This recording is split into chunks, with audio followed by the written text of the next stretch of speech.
David Markowitz. I retired from the physics department, but I read lots of stuff, and I'm at the Yukon Co-op right now. This is The Catcher in the Rye, the famous novel by J.D. Salinger. If you really want to hear about it, the first thing you'll probably want to know is where I was born and what my lousy childhood was like, and how my parents were occupied and all before they had me, and all that David Copperfield kind of crap. But I don't feel like going into it if you want to know the truth.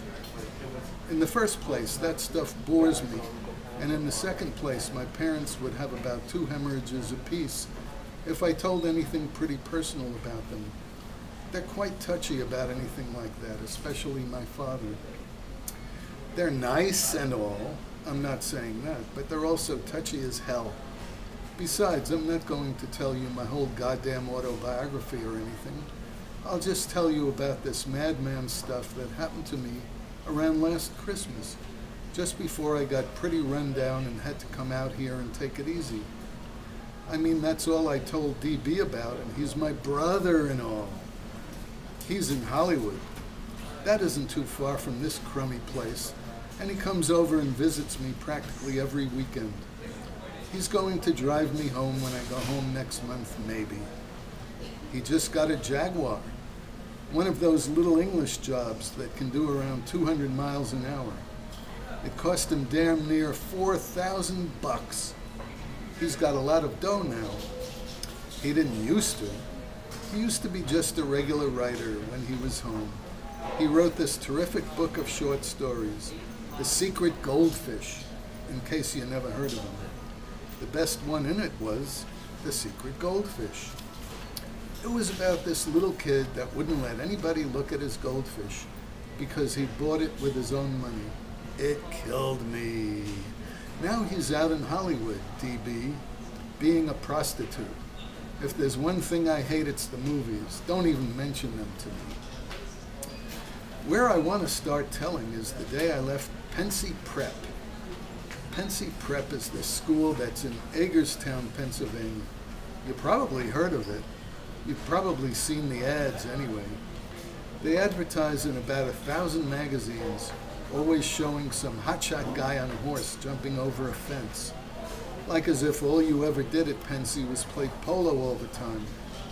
I never even once saw a horse anywhere near the place. And underneath the guy on the horse's picture, it always says, "Since 1888, we have been molding boys into splendid, clear-thinking young men. Strictly for the birds. They don't do any damn more molding at Pensy than they do at any other school. And I didn't know anybody there that was splendid and clear-thinking and all.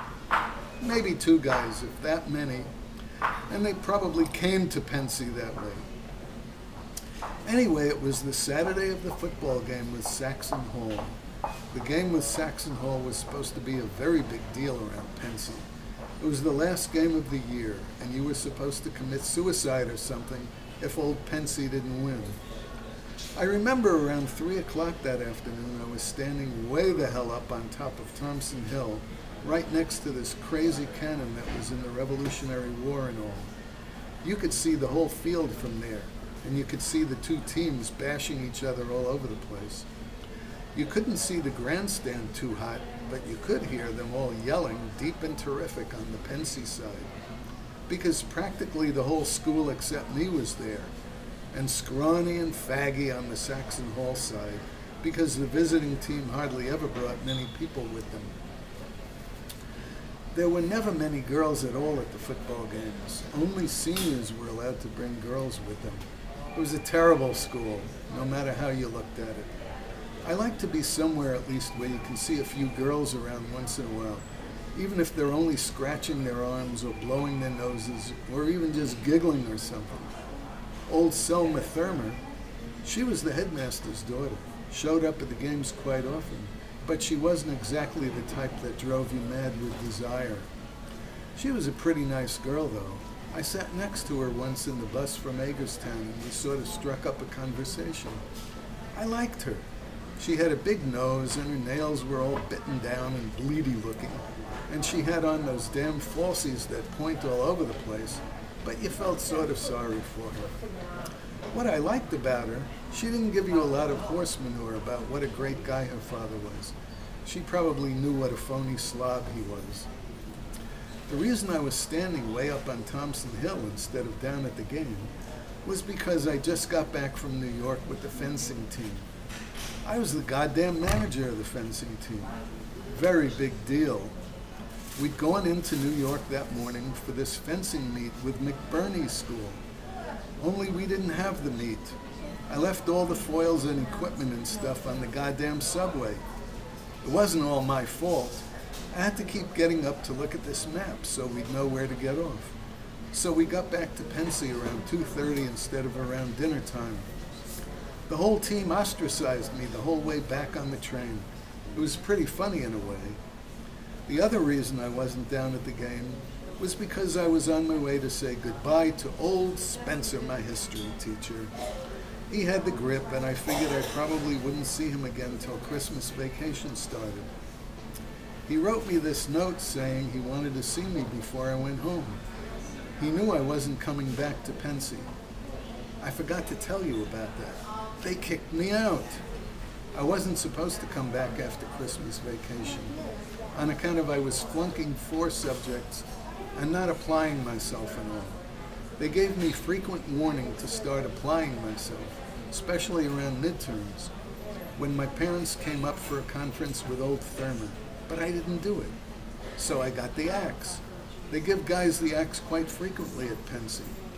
It has a very good academic rating, Pensy. It really does. Anyway, it was December and all. It was cold as a witch's tit, especially on top of that stupid hill. I only had on my reversible and no gloves or anything.